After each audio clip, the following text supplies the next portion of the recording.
Dani, la otra silla ahí está en la cabina.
Muy buenos días.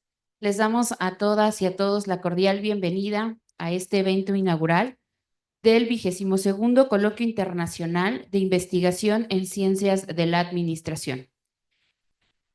Nos acompañan en el presidium la maestra Adriana Padilla Morales, jefa de la División de Estudios de Posgrado de la Facultad de Contaduría y Administración.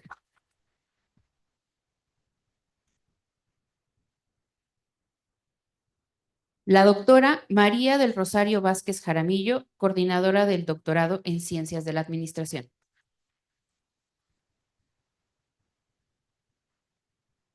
El doctor John Landeta Rodríguez, la Universidad del País Vasco.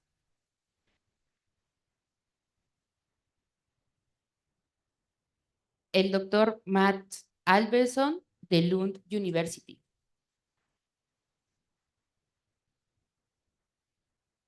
Y el doctor Norman Jonathan Wolf del Valle, tutor del programa de posgrado en Ciencias de la Administración y consejero universitario. Le damos la palabra a la maestra Adriana Padilla Morales. Bueno, buenos días a todos. Es un gusto y un honor recibirlos en esta división de estudios de posgrado para llevar a cabo los trabajos académicos de este 22 Coloquio Internacional de Investigación en Ciencias de la Administración.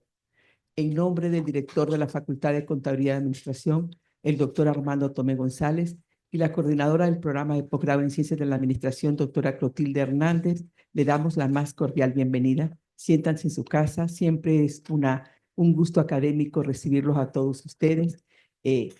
Saludo a este equipo con mucho gusto. Doctor Matt Alberson, iniciará usted con ponencia, liderazgo, ideas muestras que aún caminan entre nosotros. Muchas gracias, doctor. Le voy a hacer la palabra al doctor Norman Wolf del Valle, quien moderará esta ponencia y nos leerá una semblanza del doctor Matt Alves.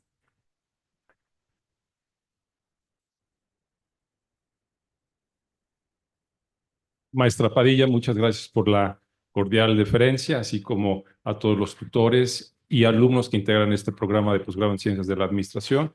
Saludo igualmente al doctor John Landeta, que nos acompaña, a la doctora Rosario Vázquez, doctor Matt Alberson, y únicamente unas palabras en inglés para agradecer la presencia, si me permiten.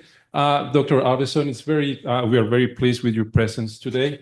In our postgraduate program, our PhD students, they have a tutorial committee for their research. And in that sense, this colloquium, this international colloquium, is aimed for them to have a better understanding of the research areas. And in such sense, this is the second or the third year in which master's students also attend this colloquium. So it's very important for them to understand what is going on the research topics. And therefore, your presence, as well as Dr. Landeta's, is very important for them, not for us, but for our students and for the well-being of our community and our research community. So thank you again. Bueno, en atención al doctor. Y ahora me permitiré dar unas palabras de su semblanza para que todos sepamos qué vamos a ver también el día de hoy a lo largo de su conferencia. El doctor Matt Alberson es profesor de estudios organizacionales en la Universidad de Bath, en el Reino Unido. Asimismo, es miembro de la Universidad de Lund, en Suecia, de la Escuela de Economía de Estocolmo y la Universidad de la Ciudad de Londres. Sus áreas de investigación incluyen teoría crítica, poder, gestión de organizaciones, liderazgo, identidad, imagen, cultura y simbolismo organizacional, métodos cualitativos y filosofía de la ciencia. Dentro de su producción escrita se encuentran sus libros Interpretación de entrevistas, El triunfo del vacío, Reimaginando el proceso de investigación, junto con Jürgen Sandberg, Regreso al significado. Por una ciencia social con algo que decir, Liderazgo reflexivo, La paradoja de la estupidez, Vidas gerenciales, y es profesor honorario de la Universidad de Queensland en Australia. Agradeceré un aplauso para poderle dar la bienvenida a nuestro profesor.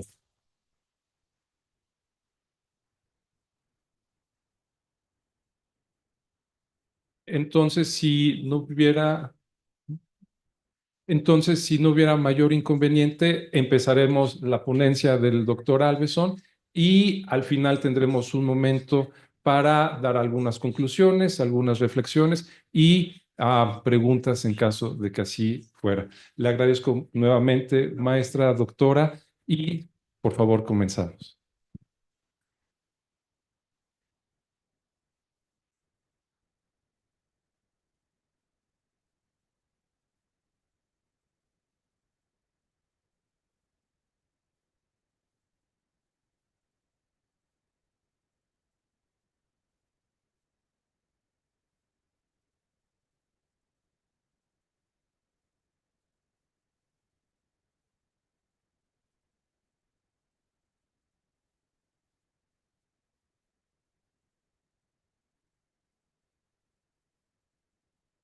Ah, uh, now we are there. Can you hear me?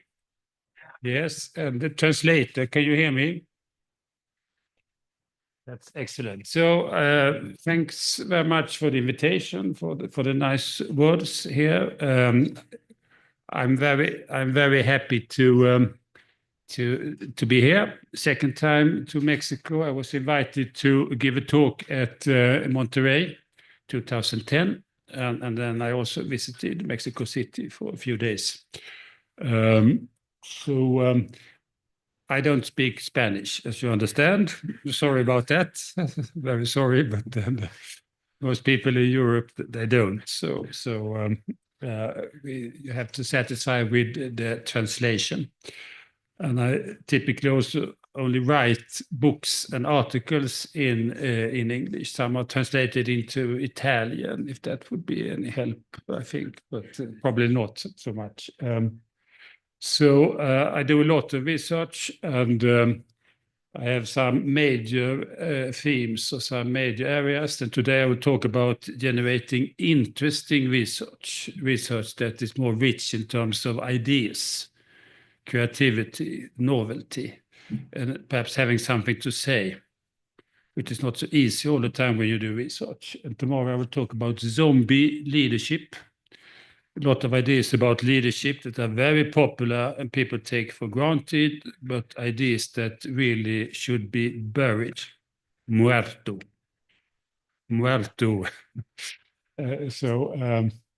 And then on Wednesday, I will give a talk on stupidity in organization. And it's not pure stupidity, it's more functional stupidity, normal stupidity, institutionalized, socially prescribed forms of stupidity that we sometimes are supposed to be engaged in. And there are some books. I published a lot of books, 30, 40 something, and I can't resist kind of doing like this with the books, but I can also send them around. So, and one of the books is on functional stupidity that I will talk about on Wednesday. The two others, they are on creative, imaginative methodology. Methodologies for how we can generate more ideas, more insights, make people find that our research is not so boring. Is the translation, does it work? Do I speak okay? Yes, okay. So I can speed up or I can do it slower. But anyway, so and I published many books, of course, and a lot of papers. Some of them has appeared in these leading American journals that most people in academia, in management schools and so on, really like to get published in, like Academy of Management Review. And my approach is quite far away from the mainstream. So a lot of people that tend to do research like this, I always try to find some other angle or do research that is a bit in opposition to how people normally think about issues. And then sometimes if one is young and innocent, some of you look very young and very innocent, then you feel that you have to do as others. This is the normal. This is what journals tells us to do, and this is what supervisors and most people tend to do. I'm not a great fan of mainstreaming or conformism.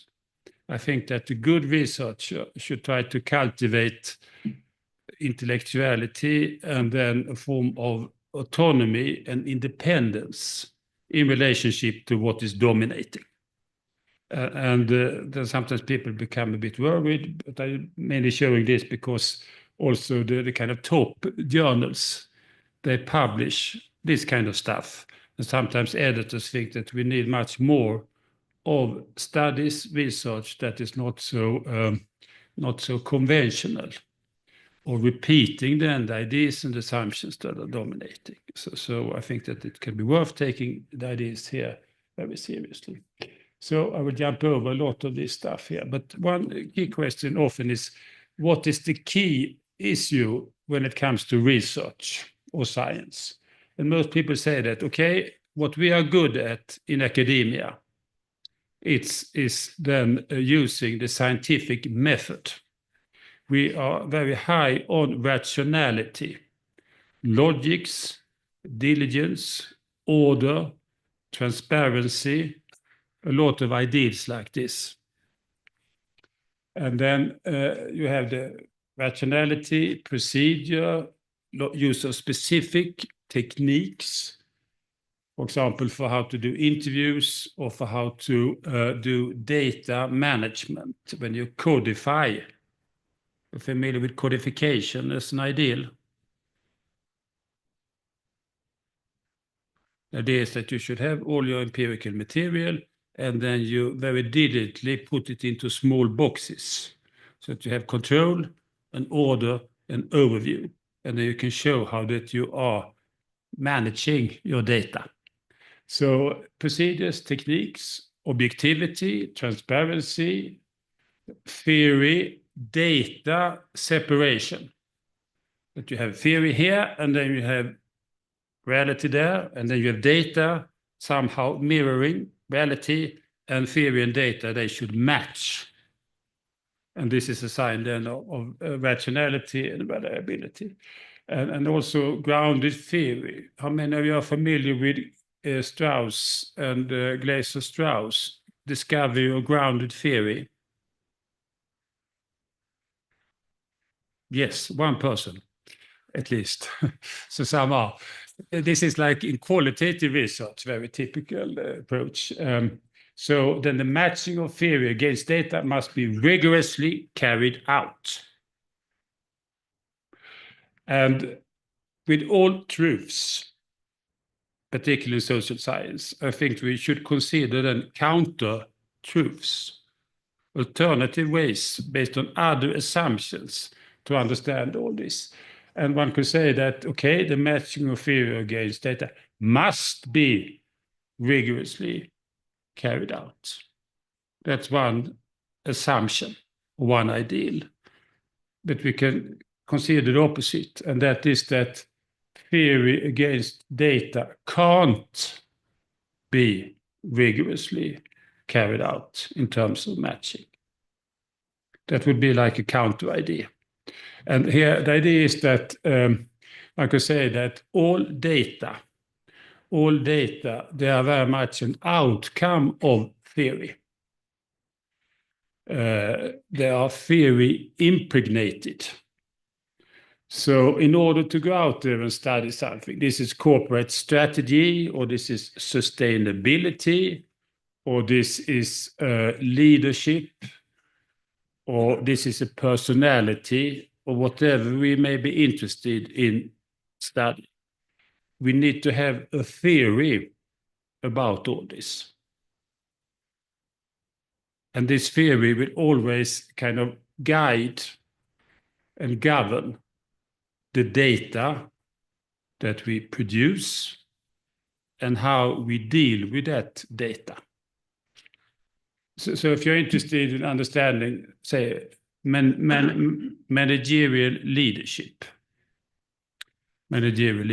you go out there in a company and you see people are walking around, they are talking, they are listening, they are writing down things on paper, they are working with their computers, etc., etc. They are nodding or shaking their head, or there are a lot of things going on. What of all this is possibly leadership? I mean, we have no idea unless we have a theory about leadership. And this theory tends to then decide the data quite a lot. So sometimes this is leadership. The manager gives a talk and people feel, yeah, man. That's one option. Or the person, somebody says something and others, yeah. Is that leadership or not? It's very difficult to say. So we need to have an idea of what is leadership. And then, of course, there are a lot of theories and a lot of ideas. And some people see everything going on that is done by a manager as leadership. And others say that leadership is very much something specific in terms of management of meaning, influencing ideas and understandings and beliefs and so on. And of course, depending on the theory, data will look very differently. You can't really have this kind of matching, because data are always theory impregnated. You can't fully separate them. So, of course, then we have paradigms, assumptions, ideologies, beliefs, interests, and everything that will influence what we are doing. And then this matching is not like purely scientific. It's very much a matter of other things instead, or also in relationship to this. So one idea is then to say that we in social science, in business research, etc., we are experts in using the scientific method, and therefore we are smarter than other people because of this ability to be rational and systematic and account for what we have done and rely on early research, etc. And therefore people should listen to us because we are more rational than people out there. That's one kind of approach. And there's another one that I like to contrast with this, and that they say that we in academia, with long education and access to all the resources in universities and academic communities, we should be better in reflexive thinking than people that don't have this privileged position and all the resources that we have as academics. So our ability to be reflexive is then a key quality of academia, of university life, or what we can offer then to practitioners, the educated public, or our neighbors. And reflexivity, that means that you bring out other values than those as part of the traditional understanding of scientific method. And here ideas such as disciplined imagination. So you should be a bit more imaginative. So when you make an observation, okay, what happens here? What goes on? What are the options? What can I kind of consider, see? What meanings, what insights can I get out of that situation? So you try to be a bit more rich in your mind when you think about issues, but you also need to be disciplined. So you can't just have any kind of idea, just be blindly, wildly creative. you also need to be quite careful about, is this discipline? Is this rigorous? Does it hold order? You need to be self-critical. So be open-minded, think freely, but also think about the limitations for too much of loose and wild and free thinking. And this is very much a matter of consideration then of how paradigms, you're familiar with the paradigm idea, I guess. Paradigms, worldview, basic understanding of things that tend to guide us. Our worldviews, how pre-understandings, all the understanding we bring into a situation that we like to do research on or understand. We bring with us a lot of experience, knowledge, prejudice, biases, a lot of other things that we use when we try to make sense of a situation. But that's the pre-understanding. And often the pre-understanding, I know that there are two kinds of people. There are leaders and followers. If we had that as a pre-understanding, of course, then a lot of things will be put in place. If we believe that my pre-understanding is that most people are interacting, they are influencing each other in various ways, then perhaps we don't expect to see leadership all the time, but only in very rare occasions. But here the pre-understanding, it matters quite significantly for how we approach a situation, how we interpret it, and what kind of research contribution we come up with at the end. The same thing is language. What language are we using? Depending on the vocabulary, we talk about power, administration, bureaucracy, strategies, or plans, or organizing processes, or whatever. I mean, things will come out in different ways, depending on the language that we are using. And sometimes we have learned a particular language. This is my language, my vocabulary. I love this concept, blah, blah, blah. And then we use them. But then, of course, reality will partly be an outcome of all this. So if you use particular vocabulary, then you see certain things and certain truths will be produced. If you have an other vocabulary, then things will look quite differently.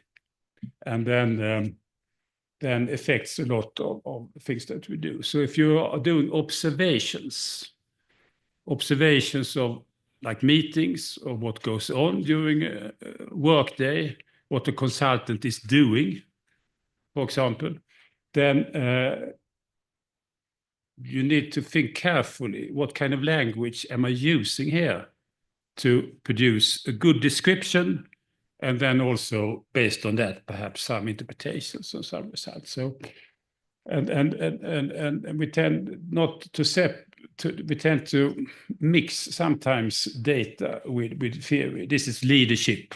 No, this is like a theory of leadership that we are projecting on phenomena. There are a lot of conventions for how we should understand things, and academia is full of conventions. That's necessary, it's positive in some ways, but it also makes us often a bit non-imaginative because we are coming into a particular paradigm, supervisors, teachers that tell us so and so, the textbooks that tell us so and so, and then we tend to follow all these kind of conventions. And that makes us skilled, qualified in certain ways, but it also makes us to be stupid, because we can't necessarily see outside what we kind of picked up. And then creativity is being lost. So, and if we take then these two types of ideas and see what is a good research contribution, what is a good research text, master thesis, PhD, dissertation, research report, an article, an academic book, or whatever. And one ideal is then that we deliver results. Here is the result. These are my findings. This is how it is. I studied so and so on, and I found that senior managers talk more than middle-level managers. And junior managers, they they complain more than other people. I don't know the example of finance. This can be delivery of results. And that's fine as an ideal, but you can also see what you're doing as an academic, that you deliver, you craft an insightful text. So you have studied something, and then you write something, and you really think through a lot of issues. So when the reader is then looking at your text, and then hopefully there are some, oh, there's some insights. Oh, this makes me think a bit differently about issues, etc. So the crafting of an insightful text can be a key element in the doing of research. And reflexivity is not necessarily that here are the final results, I can establish so and so, but you try to write the text that makes people understand then gender at workplaces, or diversity issues, or the problems with creativity or whatever. You understand them in a different light, not only through your findings, but through your reasoning around all these issues involved in the process. So reflexivity means that you try to do less footwork and a bit more of mind work when you think through what you're doing, and then try to optimize, or at least increase interesting interpretations and so on. So reflexivity means that you try to, and this is my key element, and for me this is very much the kind of recipe, not a recipe, but it's a framework for doing research that scores higher on ideas and insights and creativity. So it's a methodology then for thinking differently about issues than how people normally think about these issues. And this may sound a bit vague and tricky, but you can work with this in specific ways. So one topic here is then very much pluralism. You try to not be stuck in one framework or one type of language, but you try to consider some alternatives. So you do multiple interpretations. Not only one interpretation, but you try to consider some alternative ones. So if you're interested in gender, for example, what is gender? Well, gender can be seen in very many different ways. It's biology, bodies. It's a kind of ideology, that are ideologies around masculinity and femininity. You can see gender as a trap. We are kind of trapped in our prescribed genders. A man's got to do what a man's got to do. In old American Western movies, that was like an expression then. And you can see gender as very much something that is trapping us. Or you can see gender as guideline, navigating device. You're supposed to do certain things a bit differently compared to people of the other sex. Or you can see gender as a process, that we move between gender issues. So sometimes we are in a gender. Sometimes I'm a man, perhaps. Most of the time, I'm probably not. I do qualitative research and favor the environment, vegetarian, and so on. So that's not so kind of manly in that sense. But the point is that you can see gender in many different ways, and then the more interesting ways you can consider gender issues, then it's more likely perhaps that you can come up with some interesting results, ideas, than if you're just interested in, I'm interested in equal opportunity, to go out there and I count bodies. I count the number of females and the number of males, and then I correlate that with something else, satisfaction or promotion or wages or whatever. That's fine as research, perhaps, but it's not particularly imaginative. And imagination can mean that we think about gender, the meaning of gender, in very different ways.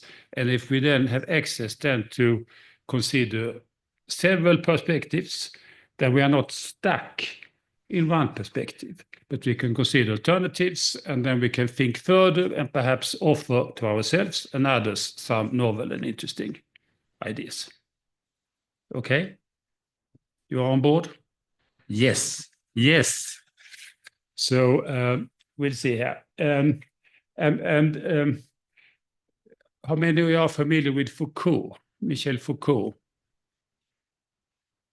A bit. Foucault, famous French philosopher, historian of ideas, etc. He said that normally when it comes to knowledge, we are very worried of getting it wrong, that the knowledge that we produce, that it's false, it's not correct. That is what we often are worried about. So then we have a lot of interest in validity and reliability and all these procedures and being exact and large numbers and so on. And that's kind of fine. But Foucault said the problem with knowledge is not necessarily it may be false or misleading. The problem with knowledge is not that it kind of distorts the truth or may reveal it. The problem with knowledge is it creates the truth. Knowledge tends to create the truth. That was Foucault's worry, and his idea is that power is very much something that is expressed combined with or integrated or as part of knowledge. And it means that when there's a lot of knowledge around out there, this creates power effects. So contemporary companies, they are full of knowledge, a lot of it coming from business schools. So we have knowledge about strategies, corporate social responsibility, leadership, human resource management, and a lot of other issues. And all this kind of knowledge, they are then putting imprints. They are influencing organizations. And it means that a lot of what is controlling us is actually ideals, values, norms, recipes then for how you should be as a manager. Yes, you should work with strategies. You should consider then mergers, acquisitions. You should be strategic. You should do leadership, be visionary, transformational leader. You should look at your subordinates based on Maslow's pyramid of needs. Are you familiar with Maslow's pyramid of needs? Yes, and they realized you should not be lazy or satisfied. You should strive upwards. And if you are not trying to go to self-actualization, something is wrong with you. And then there's a need for HRM, for career thinking, for leadership, and other things that will put you on the right track. And this is power.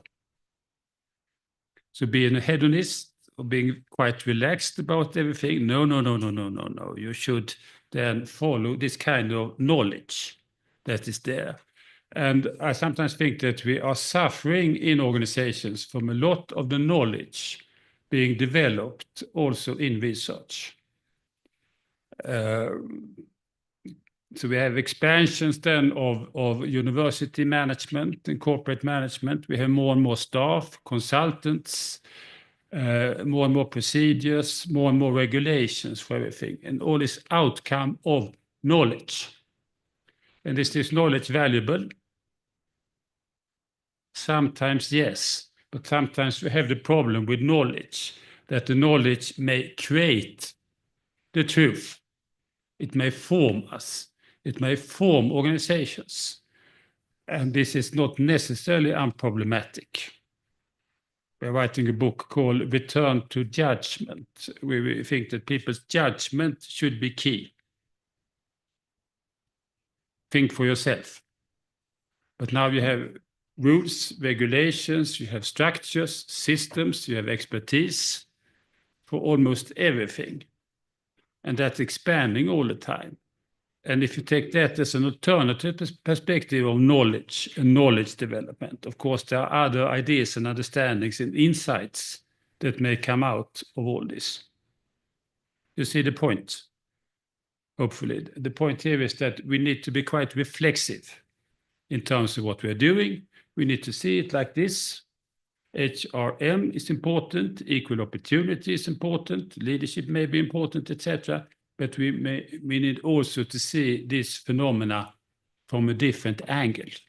And then we can open up and perhaps say something that is unexpected and interesting and so on. So for me, research is very much about trying to produce insights, not necessarily to get all the data correct, but try to think through issues and then come up with interesting ideas and insights. Of course, this is not everything we should do, but it's something we can consider all the time. And sometimes we can say, okay, I'm not interested in getting all the data correct. I'm more interested in then getting some new ideas on the table. So creating insights then is very much a matter of then an idea, an interpretation, a conceptualization, a new metaphor, perhaps, that brings an aha experience. This is what insights is about. You see things differently. You get this aha experience. Oh, wow, I haven't thought about that before. Now I can think differently about this. It's not necessarily that the new idea is true. I mean, most ideas, they are true sometimes, and sometimes they are wrong, because social reality is very different and changing and so on. But this is one research ideal here. And I've tried to work quite a lot with this during last decades or so, how to produce methodologies for insight generation. And of course, insight generation is very much a matter if you are kind of smart enough, if you think deeply about issues, if you are lucky. But it's also very much something that we can work more systematically towards. So we can see ourselves, we can see our work, we can spend time, energy to things that increase the chance then of insight generation. It's very much intellectual attitude, kind of mindset or methodological approach that one can engage in.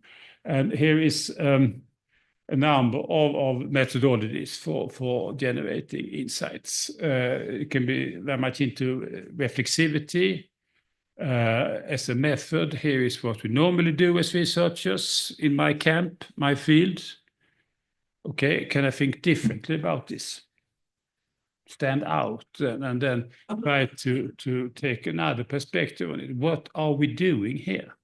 Where are these ideas coming from? Could we think differently about these conventions and traps that we may be into? One can work with alternative metaphors for doing research. We have a lot of metaphors that we tend to take for granted. For example, we build theory. Familiar with that expression? Build theory. That's like you work diligently, systematically, very carefully, etc. And then doing research is like being in the construction industry. Construction workers, so you kind of build theory. I've always felt that a bit strange, because theory is more like the idea, the inspiration, serendipity, and your prepared mind that goes together. So it's not wrong with thinking about building theory when you think about research, but it's only one metaphor. One metaphor, and then we have very different possible metaphors how we think about this issue. So and the book here, I don't know, was that kind of distributed? What it is?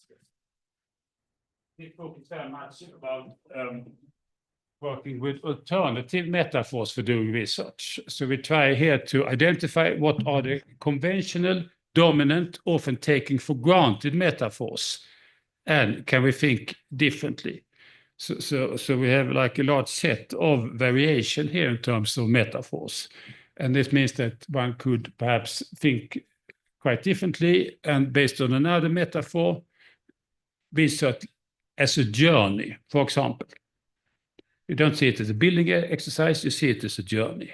You start here and you move around and you see what's interesting here, what can I learn, what are unexpected ideas or interactions, or here I meet some people that really are insightful and have a rich story to tell me.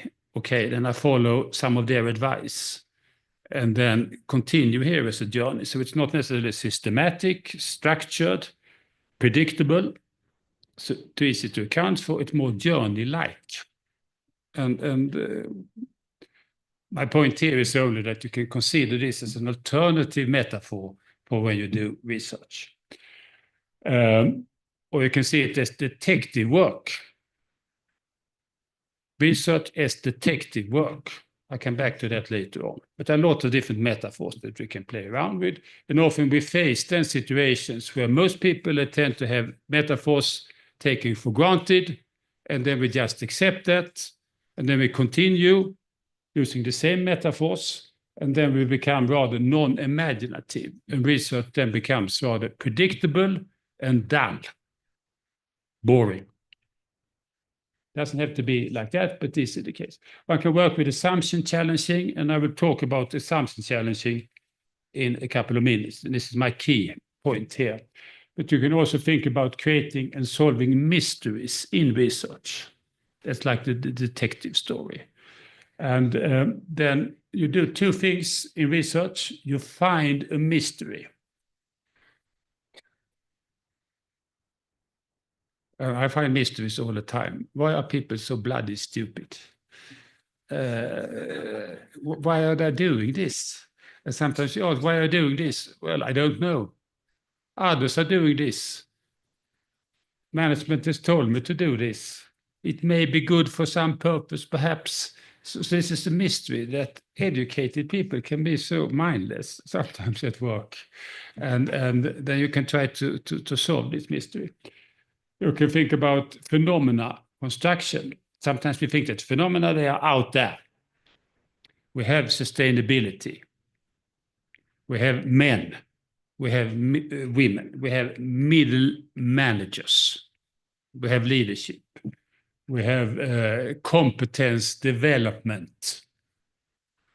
We have management consultants, etc., etc.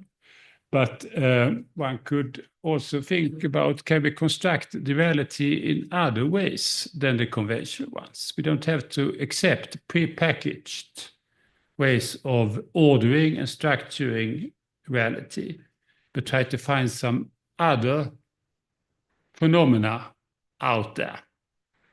It's a bit more difficult and a bit more demanding.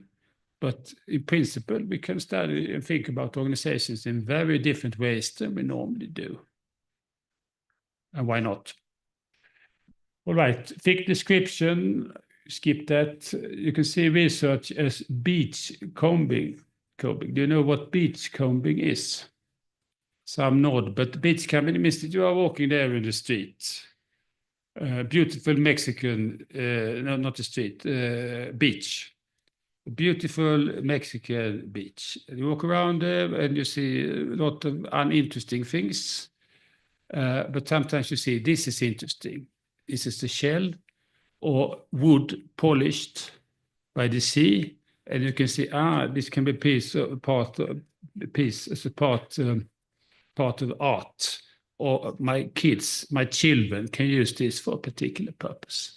So you see that most of the things you kind of encounter doesn't really speak to you, but some things do. And beach combing is something that you sometimes do when you walk around there in the beach or in the forest or whatever. You can see research in the same way. So you interview 60 consultants or accountants or women or consumers, and perhaps 40 of them have nothing really interesting to say. You don't learn anything new. They repeat what people already have kind of told. We know already, but there may be some instances. Here's something interesting. This is like a gold nugget. Here, there is a kind of payoff. And then you pay much more attention to that. And then you don't do so much about all the other material. So see, researchers beachcombing can be one way of then increasing the chance then of generating insights. So the few things in a large empirical project that really is insight providing for you, that is what you perhaps should pay attention to much more, and then you address that a bit more superficially. Could be one option. Concept creation is, of course, another idea here. So I move on here, and my key methodology is one of these here, assumption challenging. And this is very, on one level, it's very simple. On another level, it's bloody complicated.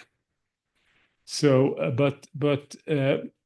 if we then ask ourselves, what is influential in social science and management studies? What is influential? And then most people think that, okay, what's influential is what's true. What people really have then confirmed as knowledge about something. But that's not true, according to Murray Davis, who wrote an article called That's Interesting. And Davis, he then studied what is interesting. That is, social theories that really has attracted a lot of interest and being influential over the decades. So what are the characteristics of this interesting and influential work? And he said that the researcher who wants to be certain that he or she will produce an interesting theory, and interesting is what leads to impact. You must first be familiar with what the audience think about the subject, and then you should demonstrate that the audience is wrong. You generate a proposition which, in denying their assumption, will attract their attention. Wow. Never thought about that. That is the key element of interesting and influential research, according to Davis. And a lot of people have followed his kind of approach, that we need to think much more about what's interesting. And then what is the structure or the background of something appearing interesting. And then and we'll come back how you can work with this more systematically. So, but one of his followers, Graham Astley, in the leading journal, I think, in management business studies, Administrative Science Quarterly, he followed up then Davis and said that there are two kinds of researchers, very broadly defined. There are mediocre ones, unable to see beyond established paradigms because of the failure to grasp and articulate their colleagues' ground assumptions. So people have assumptions about the world, about management, about business organizations. And most of these assumptions you take for granted. You don't think about them. But if you are, as he said it, if you are intuitively perverse, then you're always ready to question accepted worldviews and create opportunities for the critical rejection of what is taken as given by others. You see the logic here, understand the point here. So most of us are mediocre most of the time. We want to be normal. We don't want to deviate. We don't want to be perverse.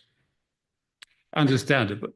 But those that actually are capable of deviating, and as they call it here, intuitively perverse, intellectually perverse. It's not that you run around there and do peculiar sexual things.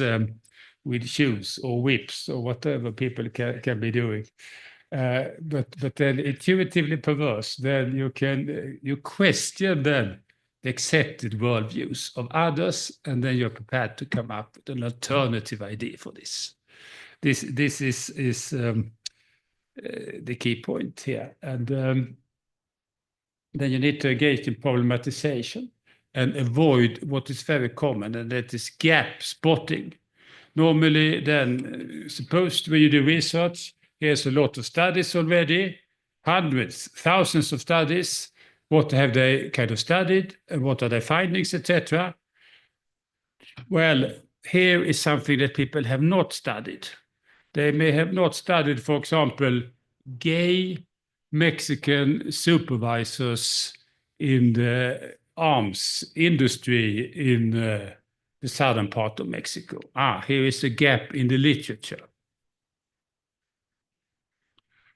Or nobody studied what middle managers experienced the outcomes of a merger between companies in the mining industry. So you find something here small that nobody studied before, and then you say, now I do the study here, I fill a gap in the literature. This is a dominant logic. You look what people have done, and this you consider they haven't done that and that, and now with this study, I add knowledge, adding to the puzzle. This is how it's often supposed to function and work like that. So this is like the gap spotting approach, and this is what people typically recommend. And that leads to rather boring research, typically. Boring and non-influential, non-interesting research. So one shouldn't do this. But people are still doing this. Often when you write a paper and send it to a journal, then, okay, you need to show your position. You need to show what gap in the literature that you are contributing with. And why are they doing this? Well, it's fairly easy, it's uncontroversial, and we have this idea of knowledge accumulation. And then journals, they tend to encourage this format. You're perhaps liberated from this, but most part of North America and Europe is very much into journal publication. So you should publish then in the kind of right prestigious journals and hope that this will do the trick. And the other things that makes this very kind of popular and dominant approach. But we continue here with an alternative. And the alternative is then to not do gap spotting, but do problematization. And that means that you look at existing literature in a field on gender, on mergers, on innovation, corporate social responsibility, or whatever. You look at what people have done there, and then rather, okay, they have done that and that and that. Now I add to that knowledge through a small supplementary study. You instead ask, okay, what may be wrong with all this? Not in all respects, but perhaps in some significant respects, they have missed something interesting or significant. If we take gender, for example, then it used to be 2 gender. Now people have started to think perhaps there are not 2 gender, only men and women. There are also people that are transgendered or bisexual or have various identity projects or values and orientations, etc. And some people refuse the idea of being placed in 1 or 2 of the categories. And even if they accept that, it may be a very superficially relevant category. So if you look how people really are and behave and function and relate to reality, then you can say, okay, in one level, this is like a female. but it's also quite misleading because identity, orientation, values, actions, blah, blah, blah, is not in line with these conventional ideas. So if you're not a gynecologist, then it's not so interesting to say that this is a female. You see the point? So if there are a lot of stuff on gender, for example, you can say a lot of this is based on a rather essentialistic, crude, a bit naive, superficial understanding of gender. And therefore, we should perhaps not just accept this and build on this research, but should also be prepared to perhaps problematize this. So problematization means that you consider assumptions, ideas, understandings, and everything that is packed in a particular body of kind of knowledge here. So the trick then to do something that is more perhaps interesting and innovative is to follow the process of problematization. And here you see established knowledge as problematic, not in all respects, but in some respects. And if we can discover these respects where there's a point then of doing this problematization, saying this is not like a concept, an idea, a theory, that is the solution, responding to our will to understand. This is a problem because it tends to block and constrain how we think about issues. So, and then you do problematization, you can work like this, you target a domain. I'm interested in people having said something about that and that academically and in other contexts. You target that domain, and then there's an enormous amount of literature there. Perhaps you shouldn't read it all, because if you read too much within one area, then you become a bit stupid. Not stupid in terms of non-intelligent, but you tend to see things in line with that kind of orientation. You have a mainstreaming effect. And mainstreaming with professions, with academics, with most people, you tend to, after some time, you get used to see things like this. And the more you read, the more it's being confirmed that this is how to approach something. So, but you read a bit, and you read it a bit more carefully and deeply. And then point 2 here, you identify and articulate assumptions underlying existing theory. And it's not what the literature then explicitly is claiming. It's more what's implicit, underlying assumptions. And this is much more tricky to get hold of, because you can't just read, well, they don't say what the implicit assumptions are. Well, of course not. I mean, you need to do some digging work to identify and produce, articulate these underlying assumptions. So that is a key element here. Identify and articulate assumptions that people tend to take for granted.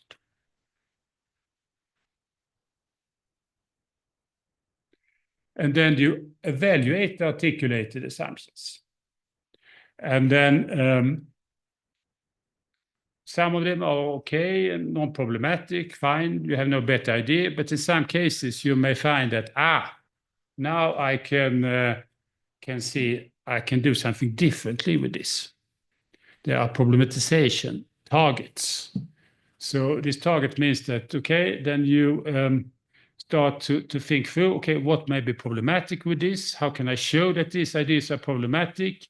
How can I possibly develop new assumptions that are not just reproducing these established assumptions that people then are very much into in academia and in other contexts? And then you try to develop new assumptions that are well-grounded and that people may find interesting and helpful to think differently about issues.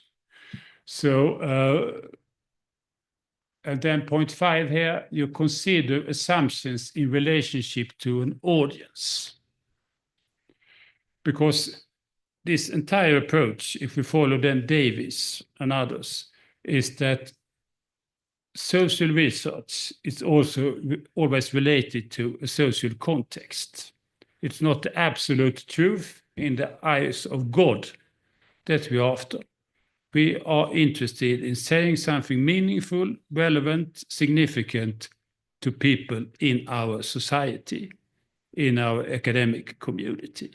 And then it's crucial here to see how will they respond to the message. Will they see this as meaningful, relevant, important, interesting? Will they then take it seriously? And then it's likely that it also will have some impact. Because we function very much like this. If something is interesting, we remember it. We find it meaningful. We find it relevant. We communicate it to others. And then there is an effect, an impact. Of course, people will then protest and argue against this if it's kind of interesting but wrong. So at the end of the day, probably what's interesting tend to not just be any loose ideas, but it's kind of critically scrutinized by an audience. And therefore, interestingness includes elements such as this is trustworthy, reliable, it broadly holds water. So, and then consider assumptions in relationship to the audience, and you fine-tune your alternative assumption, and then you put it on trial.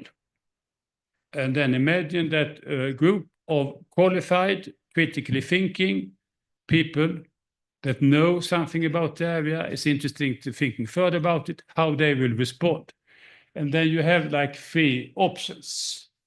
One option is that's obvious. That's boring. Okay, you've done a study here, everything looks okay, a lot of data and connection to theory, and it seems credible, okay. But the findings and ideas are relatively obvious. Others have said this before. And that's very common. And then you have another response, and that's interesting. That's interesting. It leads me to think in terms of aha, to think differently about issues, and then to remember it, etc. And the third point here, that's absurd. And that happens sometimes if you are doing it poorly, but you're also overdoing your assumption challenging. And if you are overdoing this, there are too many, too strong assumptions that you are problematizing and challenging, then the response will be because people don't find it so easy to grasp this. They just become confused, irritated. They think it's too much. So what we normally want in life is some provocations, some challenges, but we don't want too much of it. So interesting research, you need to find that kind of gold nugget, that idea that really makes you, the audience, feel, that's interesting. So now this is the general methodology, and it simply means that you look at knowledge, you identify and articulate assumptions, and you challenge some of them. So it's a very simple methodology, but it's not so simple in practice because it calls for some thinking and some really in-depth reading and use of creativity and imagination. But then you can come up with something, and then that can lead to result that is not so predictable, not so boring, etc. So just have a couple of examples. I will not be too lengthy. It's a bit too hot in the room, so we should see how long we continue here. But a couple of illustrations here. A budget. Normally people see a budget as a rational practice for management control. We need to have a budget. So people know how to spend money, to allocate resources, so blah, blah, blah. Then there are some research indicating, well, perhaps it doesn't function really like that. It may be more like a ritual for the reproduction of cultural order. So with a lot of budgeting processes, you have this sense that now there is control, there is order, there is predictability, and a lot of other things. So that could be an alternative assumption. Or another example here, actually, do you have values? Do you have values? Most people nod. Some people not fully, but most people assume that we have values. I'm in favor of democracy and equal opportunities and saving the planet, and then being ethical at work and so on. So we normally assume that we have values. And then there's enormous amount of research on values. So you can go out and study corporate values, the values in the corporation, or the values of an occupation. So what are the values of accountants, for example? Or you can compare values in different countries. You know, Hofstede studied a lot of countries in terms of different values there. So North American, Mexican values, etc. You can compare national values or values, top management, other people, gender, age, you name it. You can do a lot of studies on values. And there's an enormous amount of research on all this. But one can also then ask the question, okay, before you go off and study values, perhaps you should consider, do people, organizations, societies, do they really have values? Perhaps, perhaps not.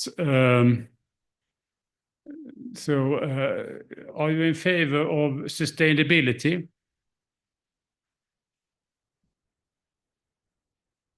No.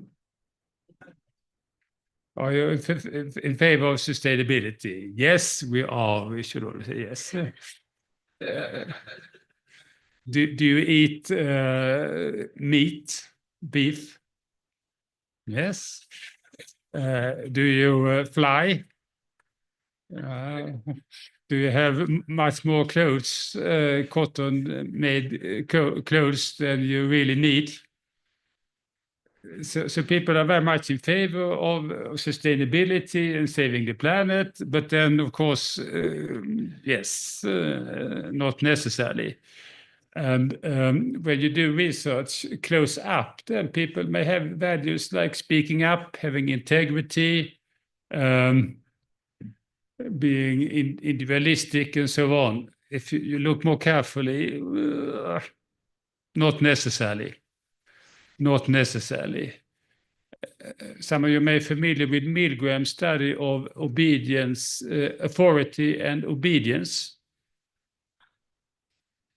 No? Milgram, he studied an experiment. People that were part of the experiment, they were prepared to give electric shocks to innocent people up to a very high, dangerous, very painful level. And just, in most cases, just accepted doing this with some complaints and worries and so on, but they still were doing this. And that was probably totally in contrast to their espoused values, so the values they would claim that they were having. So do people have values? Yeah, perhaps sometimes, to some extent, sometimes, blah, blah, blah. But then if you have this idea that I can go out there and ask, what are your values, etc., and then assume that this is valid knowledge, well, I do think we need to consider the various assumptions around people having values or not before we do 100 interviews that may be quite misleading, actually, because they're based on the wrong assumptions. So if we take the example here of values, then one set of assumptions around values is that people, organizations, professions, age groups, nations, they have values, and values are like properties. Values are like traits that you can study. They are fixed, they are there, they can be studied through interviews or questionnaires or whatever. That's one assumption. A counter assumption is that people take value positions. Yes, I'm in favor of saving the planet. Yes, I like to eat meat. I like to have a comfortable and nice life. Yes, I like people that have integrity and stand up and so on, but I need to be compliant and have a good relation with my boss. So I need to be smooth and blah, blah, blah. So it may be very much like this. And then people, you can see values as temporary positions that people take and leave. It's more like a dance between these. Values are processes. They can be tied to discourse and social setting. So it's very much situational accomplishment. So we use value talk in order to convince others and ourselves that we are kind of reliable, trustworthy, we all get along nicely together, blah, blah, blah. We're all in favor of creative, imaginative, bold research, aren't we? Yes, we are. In practice, I want to be published. And that's a rather different logic occasionally. So then we can see here how perhaps values is something that we can problematize. And then, okay, well, then I can't study values anymore. One may say, yeah, one could, rather than being 100,000 study of people having values, you could study people's value positionings. So you could observe, shadow a consultant, a manager, HR person, whatever, during the workday, and then see what kind of values are being expressed in different situations, in relationship to different audiences, in different ways. That could be very interesting. And then you, through that, could unpack, unravel significant parts of corporate life, what's happening in organizations, where people have to get along with a lot of people. We have to appear to be trustworthy, have integrity, being true individuals, but then we also need to sometimes be more like amoebas.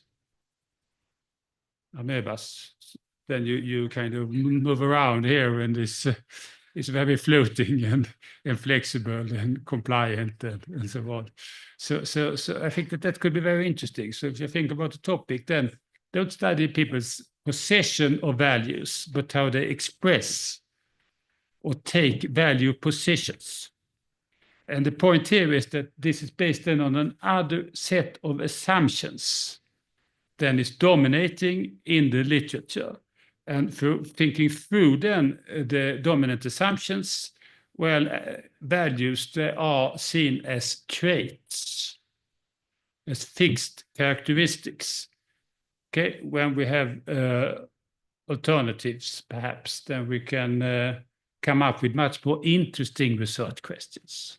So be the first person that really, probably not the first, but one of the few people that have studied value positionings in organizations, and how this can lead then to broader insights about corporate life and how people do their relations, etc. I think that could be a more worthy project, and that could be a good career starter if you want to have something novel to say.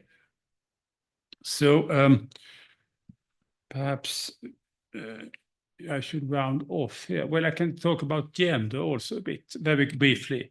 So in the book here, and the book is here in the middle somewhere, the book on constructing research questions. Well, that's one book on stupidity, but there's another book on constructing research questions. Disappeared. No, there it is, in the middle of the road. Yes, precisely. Constructing research questions. And then when we wrote this book, then we looked through a lot of assumptions, and then we thought now we will set a high target for ourselves. If we take the area of gender, and there's enormous amount of work on gender. I don't know how popular it is in Mexico, but in North America and Europe, there's enormous amount of work on gender. Yes, and then if we take the assumptions here over time in the field of gender, first then of course people were old-fashioned and stupid. I thought that gender is like very fixed personality traits. So a man is like a man and a woman is like a woman. And then a lot of legislation and social norms and societies were built around these very old-fashioned and rigid ideas. And just 50, 60 years ago, I guess that there wouldn't be so many females in this kind of situation, because that time people were a bit more conservative. But then people started to problematize these assumptions about these fundamental, essential biological gender differences. There may be some, but that doesn't account for so much necessarily. And then there were a lot of stuff on socialization. So what is gender? Gender is an effect of socialization. Girls learn pink, boys, they learn blue or dark, etc., etc. Dolls and cars. So the socialization. So gender is very much a socialization effect. And then some people say that this is too much psychology. It's too fixed subjectivity. So they thought that gender is a structural outcome. Gender is structure. So for some reason, then men have been in these positions, in these industries, in these occupations, and females in this, and then structures tend to reproduce themselves. And therefore, it's like a structural phenomena, not so much socialization, but a structural outcome. So a lot of feminists and others, they talk about gender structure or patriarchy that leads them to these effects. But then this was challenged by two sociologists called West and Zimmerman that said that gender is not about socialization. That's one assumption. Or the assumption that it's a structural property. That's also misleading. Gender is something that we do. It's an interactional accomplishment. So we do gender. So people tend then to, in interactions, then respond to certain norms and expectations, and then they do gender. So if you have a technical problem, then sometimes a male in the audience feel that I'm supposed to do something about this. So you do gender for showing your technical skills, for example. That's an example of doing this. Or if you are a female athlete, and then you are relatively masculine because you compete, you are very hard and focused and blah, blah, blah. But then sometimes when females, they win Olympic championship or something like that, they then tend to do gender. They may cry of happiness, or they may dress up at the party afterwards. Or in interviews, they may talk about boyfriends or family or something like that. So there's this expectation, according to West and Zimmerman, that we should do gender. So gender is an interactional accomplishment rather than a structural trait. But then the idea, their assumption was that we have to do gender because it's so ingrained in our culture that we have to do gender. But that was challenged by some people like Judith Butler, writing a book called Undoing Gender. That means that we can be much more kind of playful or flexible with this. There are constraints, but they are relatively loose. So we can undo gender. And that's another assumption. And then we thought, okay, then we need to problematize the problematizations of the previous problematizations here to show that our methodology work here. And we, it's me and Jürgen Sandberg from the University of Queensland. And then we thought about assumption challenging free. And it means that you are not necessarily doing, undoing, or redoing gender, but you can actually non-do gender. You can skip gender. Not all the time, not always, but you can also be doing other things in life. You can doing age, doing profession, doing being Mexican, or doing something else. So it's not that we have gender on our minds necessarily all the time. And perhaps in a good society, we try to downplay then the doings of gender, apart from special occasions where doing gender can be quite nice. But in most workplaces, in professions, in academia, we should not do so much gender, but that other qualities come out much more significantly. So you see the illustrations here. And the idea that then you have a new research idea, and then you can do either you can present the idea, and this may be sufficient as a research contribution. In other cases, you get started then doing research that is not just following the main flow, but you do something a bit differently based on other assumptions, and that may mean that it becomes a bit more interesting. So I should round off now here. This may sound very easy, but it is a bit more tricky than it may seem.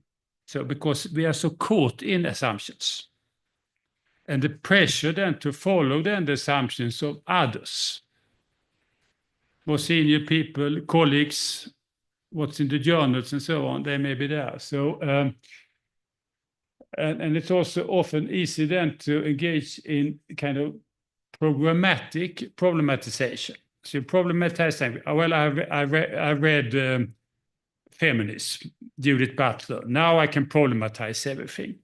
But that's not the point here. You can't just take something that is prepackaged, a fixed, ready theory, and then use that as a hammer on something novel.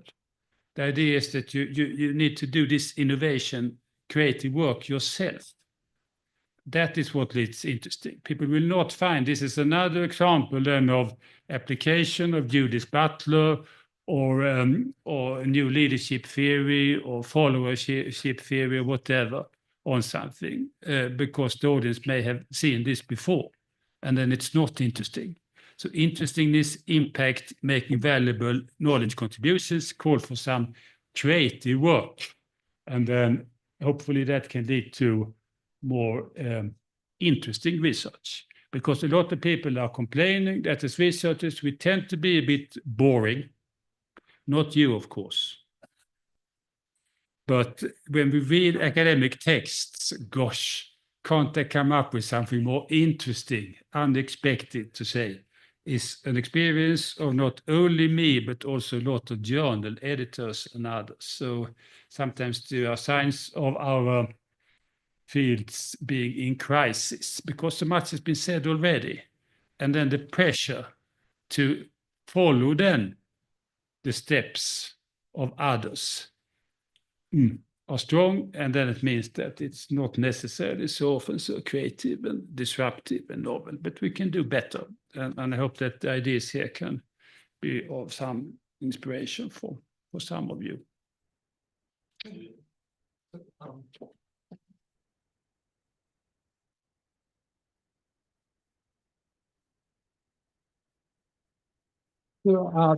Thank you very much, Dr. Alveson. I hope everybody's got an aha experience in this lecture. So maybe we can take some questions if that's if that's fine with you. Yeah. So preguntas, alguien que quiera preguntar, algún comentario, participaciones.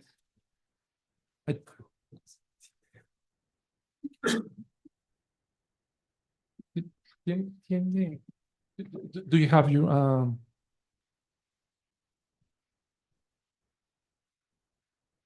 Ok, Thank you so very much, Professor Alberson, for your great contribution. I have two questions as follows. The first one is, if one of the recommendation is to question traditional ideas and also look at the different sides, the dark side of the phenomena, but management education is often limited to practical and functional point of views. What changes would you recommend to support more critical and creative research in study program education for students and teachers? The second one is I'm interested to know how did you become interested in doing such different critical and creative research? What ideas or approaches have influenced your academic work? Thanks. So thank you. The first question here, what we can do. I mean, in areas like business and management and similar, then of course it's universities, so we should be more intellectual, theoretical. We should try to help people to think more critically, analytically, sharply. I think that we are in the intelligence improving business. That's one approach to this. And another approach, of course, we are very much into technical training. People are supposed to work as accountant or HR people, so therefore there's a lot of techniques and technical training and things like that should be emphasized. We need to consider both. Personally, I think that we are overemphasizing often the technical, presumably practical side of things and underscoring or neglecting the more kind of intellectual thing. I do think that we could learn people to think a bit better. That is the key value of higher education. And that calls then for introducing relevant, more critical, reflective element in it all. And then it means that you typically downplay or using fewer and thinner management textbooks, and then perhaps try to have much more space for studies, work, ideas that are more mind stretching than the others. And the book here on functional stupidity that I will talk about on Wednesday, we used that in the first year of studies then for business administration in Lund, and the students find it really interesting and quite different from the more standardized stuff. But most teachers, they're a bit cautious, and this is what we should do, and therefore there's a lot of mainstreaming in higher education, and I think that is a problem, really. So we can do much more in terms of this basic purpose. And also, I mean, we don't know what the students will do after the studies, and I don't think that we often overestimate that these are the specific jobs and they need to have that specific knowledge. I mean, in accounting, it's perhaps a bit differently, but otherwise it's always a relatively loose relationship between work and education. And therefore, we should not try to prepare too carefully for an imagined type of work that most people probably will not do anyway. I'm very much inspired by then critical thinking and broadly about enlightenment ideal. So enlightenment, that's the idea that we should be able to think for ourselves. The modern person should be able to think for him or herself and not just following authorities like religion or patriarchy or tradition or whatever. But enlightenment means that we could be able to think for ourselves using knowledge resources, etc. Now, I think that enlightenment calls for some rejuvenation and added input in terms of critical thinking. But that's my source of inspiration, broadly defined. And then a lot of researchers following that line that I find very inspirational. And I always try to look for stuff that is counterintuitive. that means I can learn something and think differently. And in the best of the cases, then I respond then with, oh gosh, how can I have been so stupid when I read something that really is influential? So I think that's the optimal.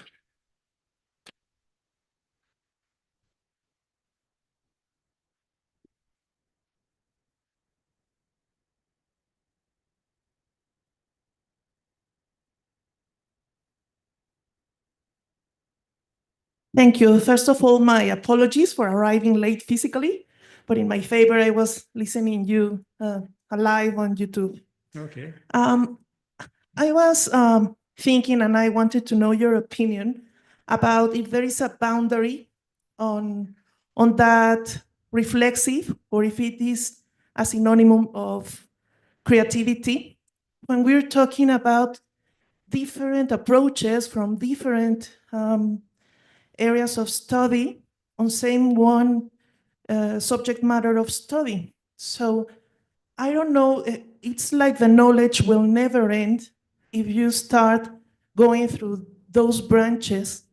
And I don't know if there will be like an umbrella above all of it, of we're just talking about the ground from the underlying theories, and what is going to warranty that we're really contributing to knowledge, or we're just getting lost in our own structures. And if we start thinking out of our language and our experiences or our values, as you said, and we also have like limits on time.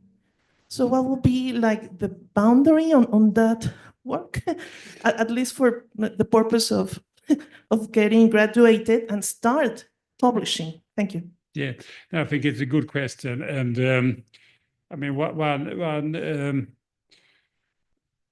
I think that the general idea of being reflexive, it's hard to argue against that we should be thoughtful and think about the boundaries and think about alternative ways of approaching issues and so on. I think most people probably accept this. Then the problem is that there's no such thing as a free lunch. There's always a cost. So should you spend an enormous amount of time reading and thinking and questioning everything, or should you get on with your core tasks? So I think in that sense, we need to be careful about not overdoing reflexivity, because in that case, supervisors may get gray hairs or things like that. But I think that there are two criteria, very loose criteria, but still. One is that we should be reflexive so much so that you think, now I have added something.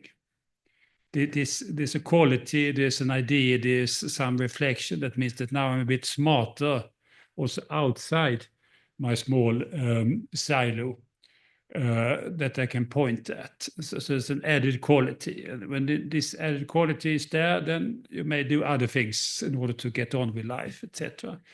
The other possible criteria is a more pragmatic one. Time is limited. And sometimes, of course, we should spend a bit more time, perhaps work a bit harder, not being too eager then to pump out academic articles or finish exactly within 4 years or something. But this is a reasonable amount of time, and I fill this time with something that is, at least to some extent, reflexivity facilitating. So these are the two criteria. Some added quality, and then the pragmatic one of how much time and energy do we have.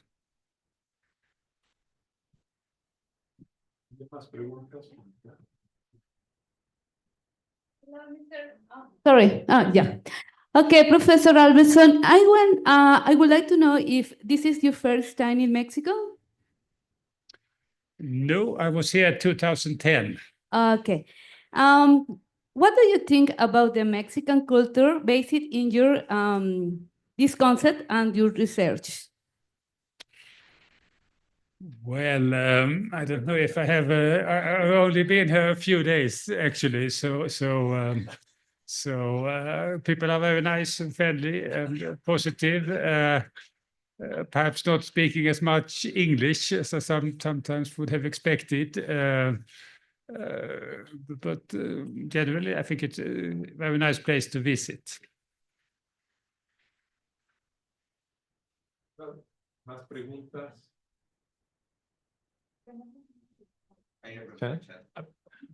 Y pasamos al chat. Thank you very much for your lecture. It's been very interesting. And well, I don't know if it's a question, but then I hope I don't get anybody upset. But maybe your remarks make me think that the problem sometimes, I'm sorry to say, but it's with us, the teachers, that want to continue with theories, with what is right. And I find it very interesting, your thoughts, because I'm teaching methodology for research. And this is something I always tell my students, to see beyond what is written, beyond what is observed. And sometimes I get in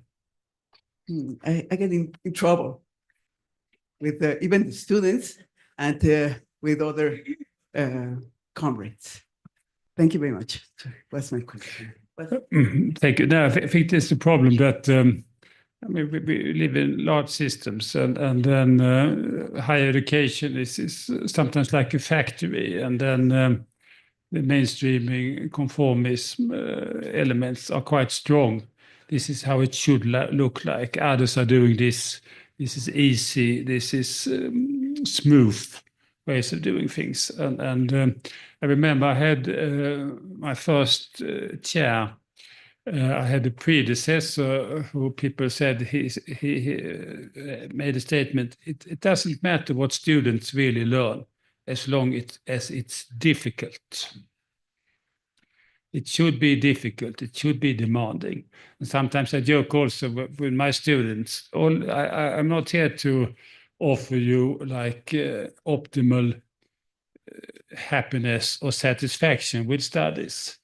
I'm here and trying then to cultivate blood, sweat, and tears. That, of course, is an ironic and exaggerated. But there are studies then indicating that if students read much, they write much, they struggle with more demanding literature, then there's an effect on their cognitive development. And an American study, Aram and Roxner, Academically Adrift, they could show that 40% of all higher education students in USA, they didn't improve intellectually of their studies. They were as smart or stupid as when they started. 60% improved. And those that improved, they were really taking the studies seriously. So it was demanding content, they read more, they wrote more. And I do think that sometimes we make students a disservice if we try to make it too smooth, too customer-oriented. But the pressure is very much there. Large student groups, large bureaucratic machineries, and then a lot of managerialism also, which tends to create higher education not necessarily being so good as it could be.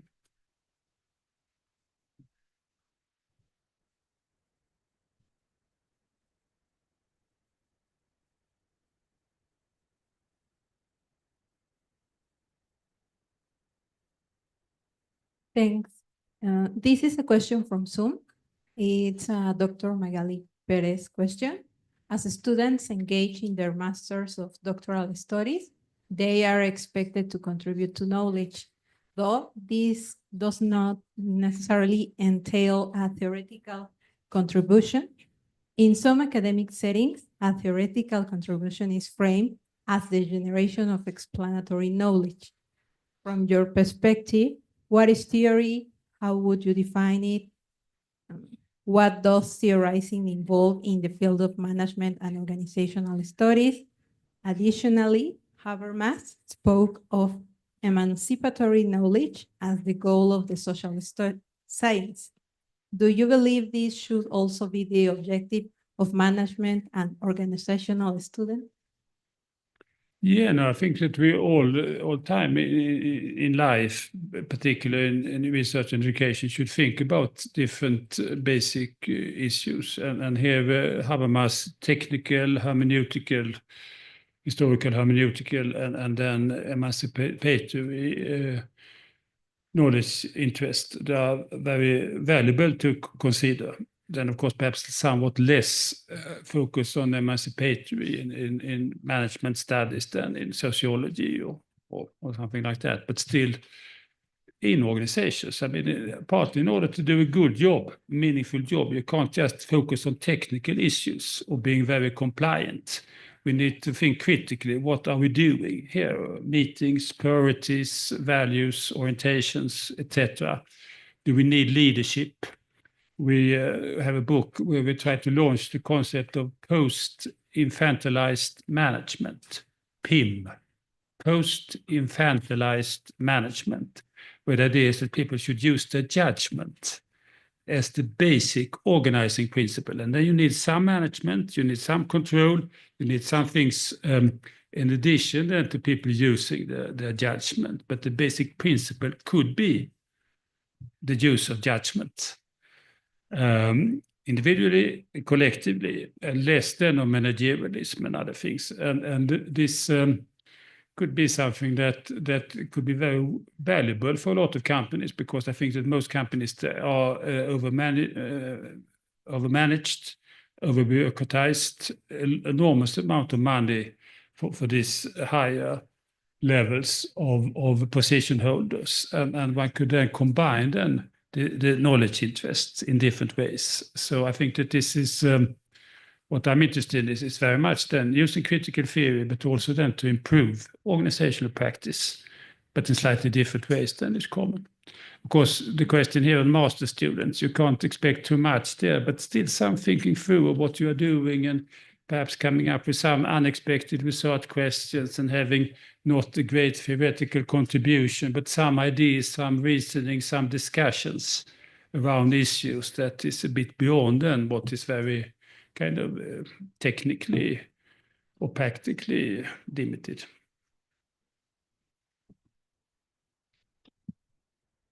Sí, ¿hay más preguntas? Bueno, entonces, si no hay más preguntas, concluiríamos el evento. Únicamente haré una conclusión general. So I guess there are no further questions. So if it's quite all right with you, I'll just make a final summary so we can conclude. And I'd like to conclude with one of your thoughts about reflexive thinking is the key quality of academia. And I would say that it's not only of academia, but of business, or a main topic in these faculties related to business. So I guess that to create a reflexive thinking and to contribute to be intuitively perverse, not only in academia, but also in our day-to-day topics, such as consulting, accounting, are the main contributions for this thinking out of or to generate insights. So we really appreciate your contribution to our master's and PhD program. I do hope that all our students can generate insights on their research and on their daily basis of teaching, of researching and studying. And as you said before, we have to read some theories, but not to be biased on what we are thinking, on what we are reading, but to generate and to find out those small shells and those small pieces of wood on the beach. So thank you again. We are very, very pleased, and thank you so much. Thank you, Roman. Thank you.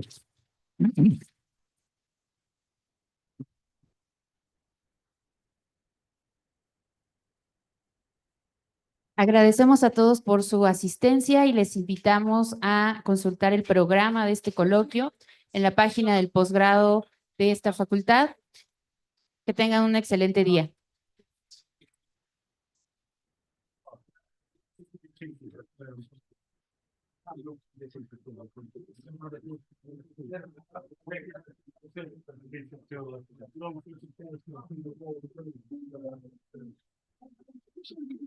I was amazed that we have some undergraduate students. Okay. I think some of them are undergraduate.